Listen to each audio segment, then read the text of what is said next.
বিশ্বাস করমু রে ভাই? বাপ মা হয়ে জিবা কইরা ঠকায়, মানুষে আর কি বিশ্বাস করমু? কাই জান রে ভাই, মুইও তো 10 দিন থাই গাও ধং না। বিয়ের কথা শুনলে তো মুইও পাগলা হয়ে যায়। মরো বাইক খাইবান এরম করি ঠকায়।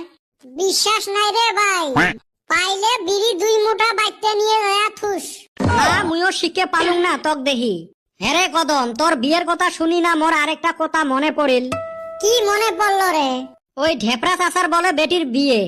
হয়তো আমিও শুনছিলাম, আমার এই টেনশনে ওইটা মনে হারাইয়া গেছিলাম। হয় রে, আজকে বলে বিয়ে, বিশাল খাওয়া দাওয়ার আয়োজন। কিন্তু কই আমার তো জিয়ে পদ দিল না। তাই তো, কেবা মানুষ একে গ্রামে থাকি জিয়াপদ দেয় না। 2-3 সার সে খামু।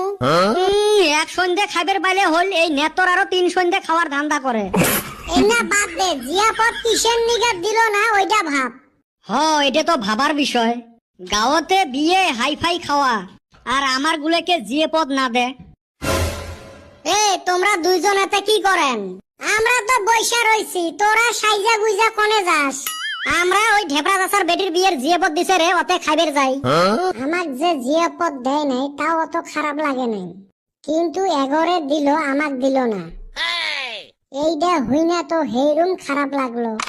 আরে বেটা ছাওয়া, তোমাক জিয়ে পদ দেয় নাই? এই জিয়ে পদ আর দেয় নাই, দিছে। আমরা তো তোমার না খাওয়ানো হয়, আমরা সন্ধ্যেবেলা যামু। নেরে কদম? তাই তো। আমরা মনে হয় জানি না। তোমাক যে জিয়ে পদ দেয় নাই ঢেপরা চাচায় মক কইছে। দেখছা, জিয়াপদ তো দিলই না, আরো বেগ কেড়ে কইছে। হেরে বল্টু, তোমার সাথে যাওয়া যাবে নহয়? এই নেত্তর জিয়ে পদ দেয় নাই, সোজাই যাইবে। দেখ রে ভাই, কিবা যদি ব্যবস্থা করা যায়। এত সুন্দর খানা ছাড়বের মন যায়। র আগত আমরা যাই, দেখি কিবা বুদ্ধি করা যায় যদি।